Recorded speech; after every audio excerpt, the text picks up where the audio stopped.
Kalau sudah persoalan politik Pak, umat Islam itu nggak mikir imannya sama, syahadatnya sama, Qurannya sama, nggak mikir Pak. Pokoknya kalau beda orientasi politik, lu musuh gua.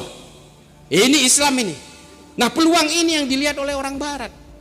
Lalu orang Barat menciptakan boneka-boneka politik.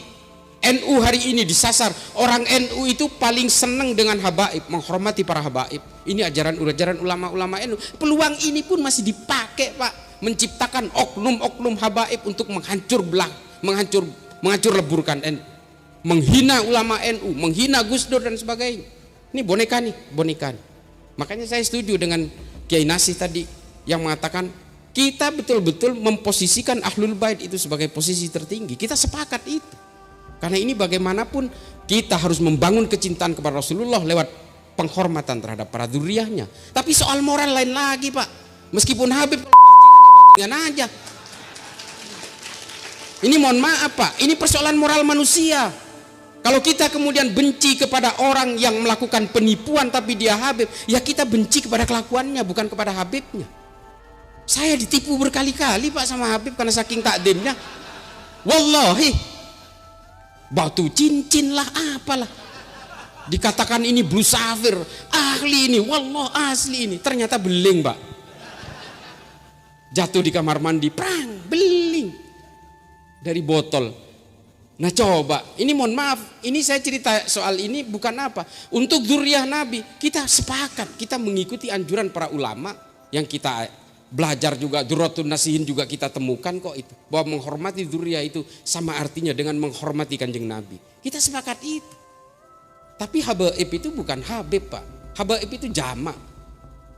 Habib ini kan persoalan persorangan, individu, kelakuannya macam-macam Pak. Kalau ada Habib yang kemudian memperkosa pasiennya di Bekasi sampai 3 orang, sampai hamil 2 orang, itu kita mau cium tangan, mohon maaf saya mending cium tangan ke Kiai Nasih aja. Ini saya tidak. Nah, persoalannya kemudian ada beberapa oknum Habib yang justru menghancur leburkan NU dan membentuk enklav perlawanan di NU. Madura itu hancur lebur Pak hari ini NU-nya. Karena apa? Politik Pak. Mulai dari zaman Prabowo 2014, Prabowo 2019, hari ini Anies, semua dibelah-belah umat itu. Hadir ke sana Habibnya. Isinya apa? Memecah belah orang, mengkompori orang, lawan semua. Yang tidak mendukung Anies itu adalah orang kafir yang tidak setuju terhadap Islam. Ini loh yang dilawan oleh Khalifah Umar bin Abdul Aziz. Khalifah Umar bin Abdul Aziz gelisah karena masjid dan majelis-majelis keagamaan diisi oleh caci maki terhadap orang lain karena persoalan politik. 60 tahun Pak pada zaman Bani Umayyah. Lalu kemudian Khalifah Umar bin Abdul Aziz membuat keputusan, udah hentikan semua politisasi di masjid dan juga di berbagai jamiah ini. Hentikan semua. Kita nggak boleh lagi menggunakan lembaga-lembaga keagamaan termasuk rumah-rumah ibadah untuk saling mencaci maki karena persoalan politik. Lalu Khalifah Umar bin Abdul Aziz membuat ketentuan, khotib Jumat harus membaca surat An-Nahl ayat 90. Nah makanya kemudian para khotib hari ini membaca ayat itu. Untuk menghentikan apa? Menghentikan politisasi agama di masjid Pak. Innallaha ya'muru bil adli wal ihsan wa ita'i dzil qurba wa yanhanil fahsya'i wal munkari wal bagh ya'idukum la'allakum tadhakkarun wa la dzikrullahi akbar. Kan gitu khotib. Ini sebenarnya yang menggagas adalah Khalifah Umar bin Abdul Aziz, Khalifah kelima dari Bani Umayyah, untuk menghentikan apa? Politisasi agama di masjid. NU ini dipecah belah Pak, karena ini tonggak utama Pak. Saya sering mengatakan Syiah itu karena kecil jumlahnya, kalau besar dia akan memberontak juga di negara ini. Satu negara di Iran itu bikin revolusi kok tahun 79. Ini karena kecil aja mereka nggak belagak di sini. Orang-orang Ahmadiyah juga karena kecil aja jumlahnya, mereka nggak melakukan pemberontakan. Wahabi itu karena belum berdaya aja mereka. Kalau mereka besar jumlahnya, tumbang Pak negara ini.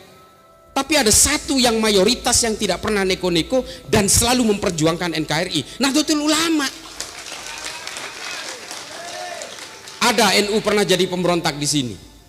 Gak ada Pak. Ideologi-ideologi impor yang ingin berusaha menguasai negara ini selalu menyasar Nahdlatul Ulama. Komunis dulu membantai kiai dan santri NU di Jawa. Setelah kita melakukan perlawanan katanya kita melanggar HAM. Oke, kita diam. Zaman Pak Harto NU digencet habis-habisan Pak, dicurigai. Sampai Gus Dur itu diberikan tokoh tandingan namanya Abu Hasan dalam muktamar NU di Cipasung. Karena tidak mau, kalau Gus Dur berkuasa dia bisa mengambil alih negara ini dari saya, kata Pak Harto. Tapi ya alhamdulillah Gus Dur tetap memenangkan muktamar itu. Selalu dicurigai, digencet. Sampai Gus Dur pun ketika jadi presiden diturunkan paksa Pak oleh gerombolannya gelandangan politik. Apa ada orang NU yang ngamuk? Bikin aksi 212, terus kemudian datang ke menjadi Monas Limin gitu. Terus kemudian bikin rusuh di Jakarta. Nggak ada Pak. Apa kata Gus Dur? Tidak ada jabatan yang bisa dipertahankan mati-matian di dunia ini. NKRI jauh lebih penting daripada saya, kata Gus Dur ini. Makanya kemudian kalangan Nahdien sadar, negara ini jauh lebih penting. Ini NU bos. Besar, 80 juta lebih berdasarkan Kartanu yang udah hilang sih. Nah besar Pak. Tapi apakah pernah punya keinginan NII yang cuma seuprit dipimpin oleh Kartosuwiryo, seorang penandatangan Sumpah Pemuda, karena dia kecewa tidak diberi jabatan yang empuk oleh Presiden Soekarno, dia memproklamirkan NII di Tasikmalaya beberapa bulan setelah kemerdekaan kita, dan kemudian membuat firqoh pemberontakan, DITII Kahar Muzakkar, DITII Andi Aziz di Makassar. Ini kelompok kecil ini udah pikirannya udah macam-macam, ingin memberontak ke negara ini. NU nggak pernah. NU digencet ya diam aja. NU hebat, berjaya, ya enggak juga, enggak sombong-sombong juga, enggak sombong-sombong amat. Ada sih sombongnya dikit. Nah ini loh NU sama Pak. Makanya kemudian semua berbagai gerakan-gerakan impor itu menyasar NU pada akhirnya. Orang Wahabi, ada saudara kita tua juga kadang-kadang ikut-ikutan menjadi Wahabi lokal ini. Ini mohon maaf, ini padahal kita ini satu tim dalam sekoci, nggak boleh. Ada juga yang kadang-kadang nyerang. Kemarin ada salah ucap dari salah satu peneliti dari BRIN, hanya kesalah ucap dilaporkan ke polisi dan sebagainya. Sudahlah, kita ini NU ini udah diliberal-liberalkan, dikafir-kafirkan berpuluhan kali, ribuan kali, bahkan dinerakakan ribuan kali, diam aja kok. Saya ini Pak sebelah-sebelah, bapak saya dari organisasi kakak tua ini. Nah ibu saya ini NU sejati. Saya lahir sebagai NU karena lahir di kampungnya ibu saya. Saya paham betul Pak. Saya itu ketika bapak saya meninggal itu, debatnya itu 1 hari 1 malam sampai seharusnya tahlilan. Akhirnya tahlilannya besoknya. Jadi tahlilan hari pertama itu justru hari kedua. Karena debat dulu dengan keluarga dari bapak saya. Dulu. Sekarang ini tahlilan terus. Saya bukannya esprit de corps atau terlalu fanatik berlebih. Bukan Pak. Karena memang hanya NU yang bisa diandalkan di negara ini hari ini. Besar, terbesar seluruh dunia, terbesar di Indonesia. Tapi kalau nggak ada NU, kalau NU tumbang, Pancasila tumbang Pak, nggak ada apa-apanya. Serius.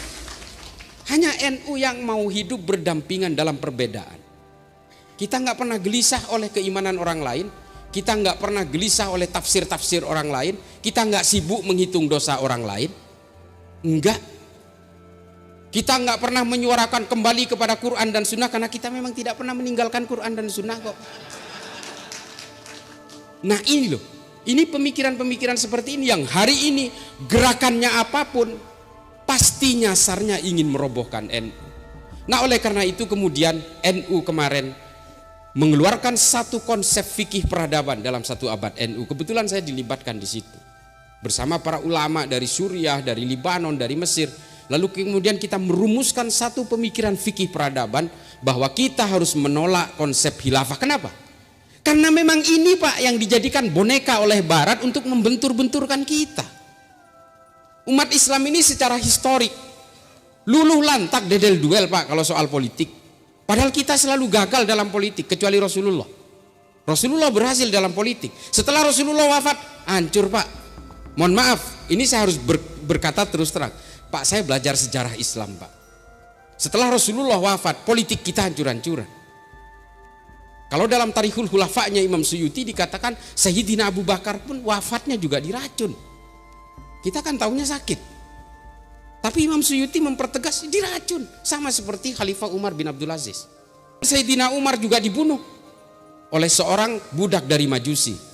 Tapi Al-Mas'udi dalam Murujuz Zahab mengatakan bahwa konspirasi itu terjadi karena yang berada di belakang budak Majusi ini itu adalah para sahabat juga di Madinah. Tapi nggak pernah diungkapkan, saya nggak mau mengungkapkan juga. Dan kemudian pembunuhan Sayyidina Utsman dibunuh oleh sesama orang Islam, Sayyidina Ali dibunuh oleh sesama orang Islam, perang Jamal, perang Siffin, perang Hurrah, perang Zab, perang Nahrawan. Ini perang-perang sesama orang Islam. Gara-gara apa? Politik. Sunni, Syiah bermusuhan. Gara-gara politik, Pak. Sampai sekarang nggak akur-akur.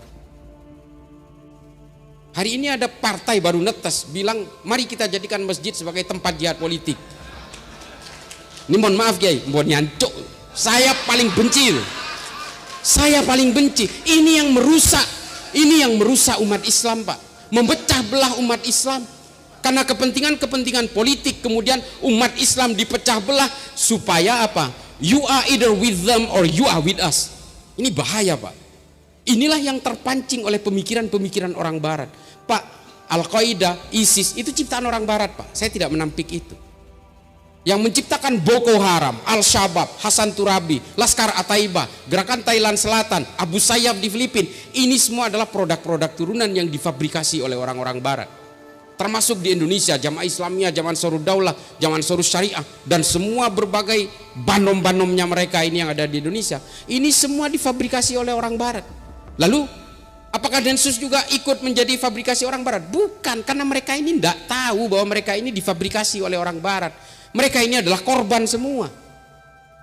Meskipun kita tahu itu fabrikasi orang Barat, kalau dia memeledakkan diri di pesantren Miftahul Huda, ini waduh, naudzubillah min dzalik. Misalnya, apakah kita harus diamkan? Enggak, harus kita tindak. Meskipun kita tahu mereka ini hanya korban ideologi transnasional, mereka ini adalah korban pembodohan dari berbagai fabrikasi itu, tapi kan ini harus disadarkan. Makanya Densus itu nangkep bukan untuk digebukin, Pak. Densus itu nangkep untuk disadarkan di penjara. Mengapa harus ditangkap? Kok nggak disadarkan di kampung-kampung? Ya mereka kabur-kabur, Pak. Kabur-kaburnya mending kaburnya ke sawah-sawah, kaburnya ke toko kimia bikin bom, Pak. Makanya kemudian ditangkap, dipenjara, kemudian disentuh penyadaran-penyadaran oleh kami termasuk saya. Makanya saya bilang saya menemui teroris-teroris yang ditangkap oleh Densus itu untuk menyadarkan.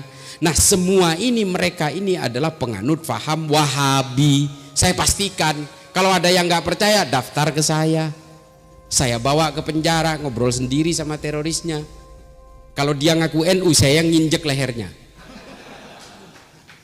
Mereka itu, Pak, ini mohon maaf, bukan ukuran sebenarnya jenggot itu.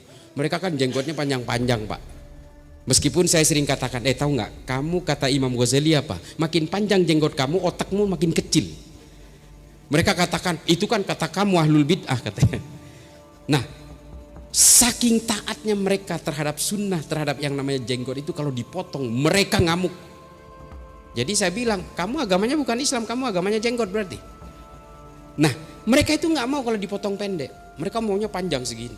Nah, ini berarti ukurannya apa? Ini ideologinya masih kuat. Kadang-kadang saya menggunakan medium rokok, Pak, memeriksa mereka. Ketika mereka udah suntuk, diperiksa berjam-jam, dibongkar isi kepalanya, saya ngerokok, basbu saya sembur-semburin gitu kepada dia gitu. Akhirnya dia mau ngerokok, oh ini tinggal separuh ideologinya nih. Ukurannya itu. Kadang-kadang kalau udah capek banget dia kehausan, saya kasih minuman di tangan kiri gitu, di posisi tangan kiri di sini, dia ngambilnya pakai tangan kiri. Wah, ini udah tinggal seperempat ini. Nah, seperti itulah yang saya temukan ketika di Densus. Kalau saya sering mengatakan bahwa apakah gerakan-gerakan radikal ini berdiri di ruang hampa? Tidak. Mereka ini ada yang membentuk, ada yang memfabrikasi. Tapi kemudian apa yang harus kita perbuat? Menyadarkan mereka. Biangnya apa? Ya Wahabi ini, Pak. Wahabi ini dibuat untuk memperkuat politik, kekuatan politik kerajaan Ibnu Saud, kerajaan Saudi memang. Tapi akhirnya alat ini dipakai. Ikhwanul Muslimin itu tadinya bukan Wahabi, Pak. Ini Hasan Al-Banna, Ahlus Sunnah wal Jamaah.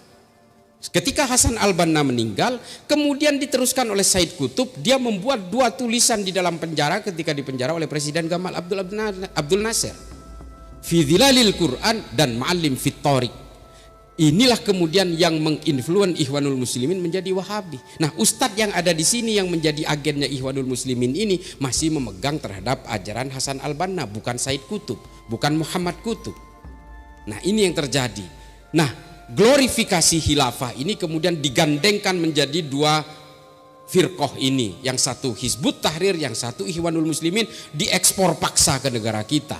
Ikhwanul Muslimin lebih normatif, Hizbut Tahrir lewat jalur-jalur akademis, tidak jalur kekerasan.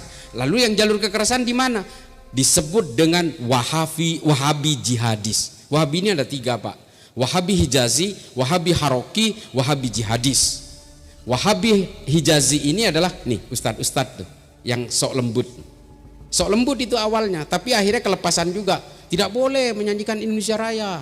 Haroki adalah orang yang berpolitik, terjun ke dunia politik, terjun ke dunia organisasi. Muhammad Farid Ogbah, Zainun Najah, Anung Al-Hamad, ini udah ditangkap Densus semua nih. Ini berencana membangun sebuah partai politik bernama PDRI. Sebelum dia memproklamirkan partai politik normatifnya, ditangkap oleh Densus. Namanya Muhammad Farid Ogbah, sudah diputus 3 tahun. Saya saksi ahlinya, melawan mereka. Nah, ini makanya saya ini banyak musuhnya Pak. Jangan tenang-tenang, ini mudah-mudahan gak ada yang bawa bom. Naudzubillah min dzalik. Nah, ini kemudian yang kita petakan hari ini, bahwa masih ada sel tidur kurang lebih 6.300 orang yang bergerak tanpa diketahui oleh kita. Bisa jadi dia itu jadi tukang bakso, bisa jadi dia itu jadi imam masjid, menjadi DKM, takmir dan sebagainya, jadi marbot. Kita nggak ada yang tahu. Yang tahu adalah berbagai gerakan-gerakan intelijen kita. Makanya Pak, kalau untuk urusan di bawah tanah itu adalah urusannya Densus saja. Kita nggak bakal paham. Nah, urusan yang pergerakan yang di atas permukaan ini, inilah yang harus kita lawan semua. Tidak ada BNPT, tidak ada Densus Pak. Perlawanan terhadap mereka ini harus dimulai dari sebuah lembaga negara yang paling penting. Apa namanya? Keluarga Pak. Inilah lembaga paling penting dalam suatu negara untuk melawan berbagai gerakan ideologi ini. Rata-rata orang yang terpapar terorisme itu adalah orang yang lemah di dalam pengawasan di dalam keluarganya. Dan hari ini medsos Pak. Nah ini kayak medsos harus kuat. Hari ini saya betul-betul adu kebal kalau di medsos. Saya ini dibilang pengusung radikal, kamu cari hidup aja, menjadi penjilat pemerintah, menjadi penjilat polisi. Saya selalu diserang itu. Apalagi saya pernah mendapat tugas untuk harus dipenjara. Saya dibilang kamu penipu, pernah jadi napi dan sebagainya. Matang Pak, tapi tetap saya harus bergerak terus. Saya harus terus bergerak. Nah, teman-teman dari kalangan NU yang masih muda-muda, dari adik-adik sekalian, mari bergerak lewat jalur media sosial. Karena apa? Keterpaparan dari media sosial ini sudah terbukti. Ada 2 orang perempuan, yang satu namanya Zakiyah Aini, yang satu Siti Elina. Yang Zakiyah Aini adalah yang masuk ke Mabes Polri membawa airsoft gun yang kemudian mati ditembak dari segala arah di Mabes Polri. Yang kedua adalah Siti Elina yang mencuri senjata pamannya, pensiunan angkatan laut, dan ingin menyerbu istana negara. Ini dua-duanya terpapar di media sosial Pak. Nah ini bahaya, makanya pengawasan di dalam keluarga ini menjadi penting. Oleh karena itu Bapak Ibu sekalian, mari kita perkuat pendidikan agama, benteng-benteng moral di dalam keluarga kita. Kita ajari anak-anak kita tentang bagaimana menghargai kemanusiaan lewat keyakinan agama. Karena kata Habib Al-Jufri, al-insaniyah qabla tadayyun. Sebelum kamu memahami agama kamu, kamu harus mengenal dulu kemanusiaanmu. Ini kata Habib Ali Al-Jufri. Oleh karena itu Bapak Ibu sekalian, mari kita bawa sama seperti anjuran dari para ulama NU, bahwa dengan beragama kita ini harus mempertebal rasa kemanusiaan dan selalu membentuk kedamaian. NU itu begitu. NU itu ya begitu. Makanya kita nggak pernah gelisah oleh orang yang mau nungging-nungging, mau ngapain, nggak pernah Pak. Tapi kalau dia ketika sudah membuat ulah untuk beraksi dalam kekerasan, NU ya harus tampil. Coba Rianto di Mojokerto, Allah yarham. Coba bayangin NU, terus masih juga dibilang ini pasti masuk neraka karena menyelamatkan orang di gereja. Bukan Pak, ini kemanusiaan. Dan kita tahu Pak, saya ke Afrika berkali-kali. Saya ke daerah konflik di Afrika. Saya menemukan bagaimana menjadi Islam di Afrika itu nggak mudah. Masuk ke masjid harus noleh-noleh. Karena apa? kita takutnya lagi sholat itu diberondong oleh tembakan di belakang, karena masjid yang saya masuki masjidnya pemerintah. Kalau saya masuk ke masjid yang salah, masjidnya pemberontak, kita bisa diberondong oleh pasukan pemerintah. Sama-sama Islam Pak, sama-sama Islam, sama-sama Wahabi lagi. Somalia itu satu negara Wahabi semua, tapi masih berperang. Apa yang membuat mereka berperang? Cita-cita politiknya berbeda. Makanya politik ini kemudian yang dibangun oleh negara barat untuk membentur-benturkan orang antara Islam dan Kristen, Kristen dan Hindu, Hindu dan Buddha dan sebagainya. Bahkan Islam sesama Islam, bahkan NU sesama NU pun kita dibiarkan untuk berantem gara-gara politik. Cebong kampret lah, buzzer RP kadrun istana lah, apalah namanya itu. Ini kan karena kita terjebak dalam berbagai framing-framing politik. Sesama NU loh. Saya tadi udah bilang, saya memprotes fatwa yang kejam pun, yang melawan saya itu ada. Sekarang udah ditangkap karena meniduri santrinya. Namanya Fahim Mawardi. Itu paling brutal ke saya itu. Habis-habisan. 6 kontennya di dalam akun YouTube-nya itu khusus membantai saya. Saya dibilang kafir lah, liberal, zindik lah, apalah, fasik segala macam. Dia sendiri yang amoral. Ya sudahlah, Allah bertindak. Nah, oleh karena itu Bapak Ibu sekalian, saya harapkan mari jaga NU ini sebagai tonggak utama negara ini. Mari kita jaga, bukan karena kita fanatisme buta terhadap NU, bukan Pak. Karena andalan negara ini hanya NU satu-satunya. Adalah satu dua lah dari abang kita itu. Abang kita itu ada yang bisa kita andalkan lah. Tapi ada juga yang justru menjadi pengkhianat menurut saya bagi negara ini. Masih juga menginginkan khilafah kok. Masih. Nah, ini gambaran dari kita semua bagaimana kemudian radikalisme itu terbentuk, aksi terorisme itu terbentuk, dan bagaimana mereka berdiaspora, bergerak